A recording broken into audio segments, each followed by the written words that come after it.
I would say welcome to the shamanic path.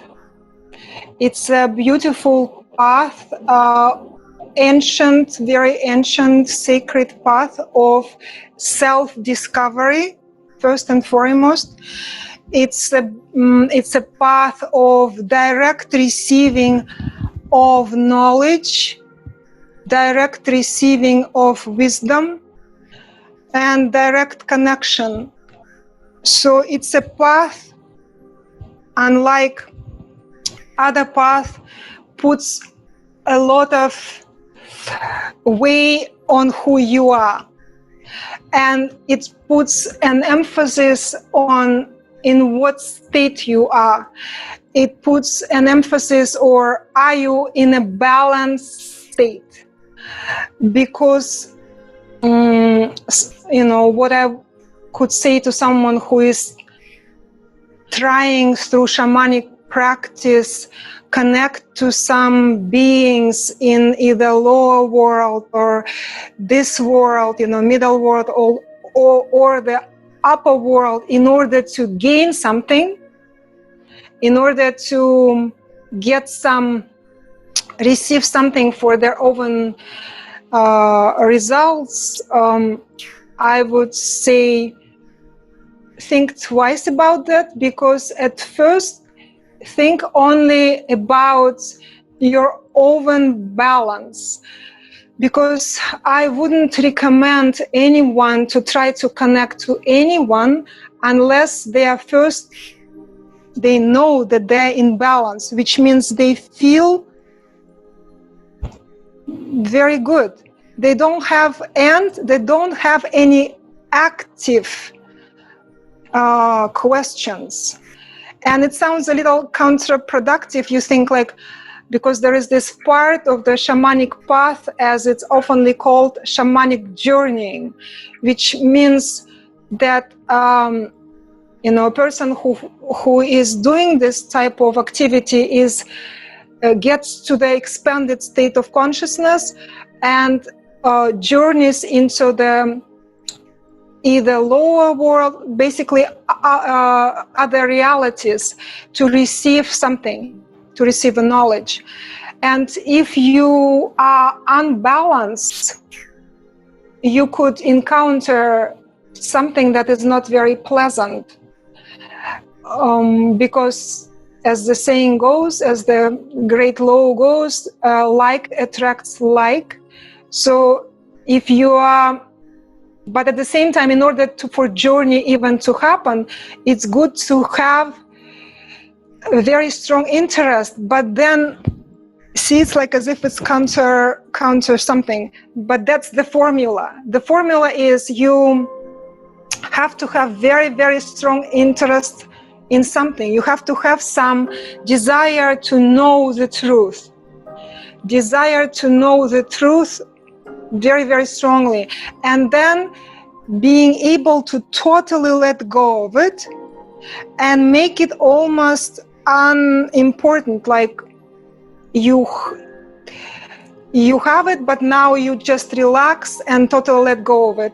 And then the journey happens much easier.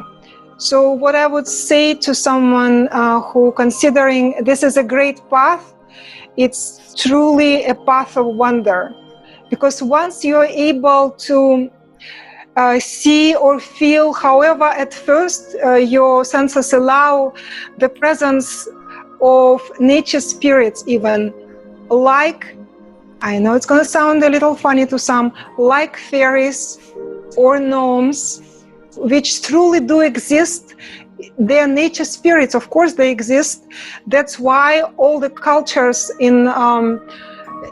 located in different physical places from back when were writing fairy tales, and those fairy tales have the same characters in them, even though before there was such a great connection. So why people in all these different parts of the world wrote fairy tales with the same characters, like fairies and gnomes? Because fairies and gnomes are exist the same way you and I exist. It's just that they are nature spirits. They don't have physical body. Nevertheless, have the same consciousness as the human beings do. They just have a different role. And once you have a glimpse of a fairy or a gnome, or a glimpse of your own power animal, your life changed forever. Because now you understand that you are not who you thought you are. That you understand that there is a much bigger possibilities with the same physical body, with the same mind, with the same astral body or emotional body, with the same ethereal body. So you suddenly on this path realize of much greater possibilities of your own. And it makes you feel reverent.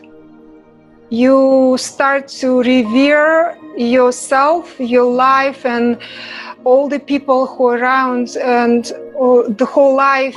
You see it as life, a life. So, and the fear, people fear sometimes shamanic practices because of shamanic practice shows what's inside of you. So what it essentially does, following shamanic practice, it speeds up your evolution. You could gain the same understanding and the same awareness about yourself or the world. You could come to the same conclusions, just much slower. Maybe it would take you several years or lifetimes, but you're gonna come, I guarantee you, to the same conclusions. And shamanic pathway allows that to shorten. It's like the same way meditation shortens things and allows someone who is persistent with meditation find out greater things about themselves and the world. But this is even more. This is taking that classic meditation and moving it to an active meditation. So yes, you would have to address your fears. You have to be brave enough to do that, that's for sure.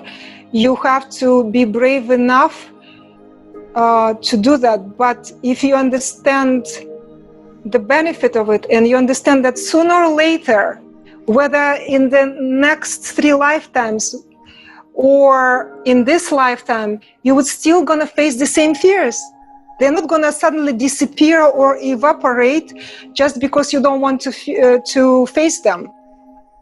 Your fears are gonna be still with you, and until you work with them, they're not gonna disappear. And the natural life stresses or calamities are designed for a person to actively see their fears and to face them, while shamanic path allows to avoid that and maybe use more gentle path by still looking at the fears directly, by being courageous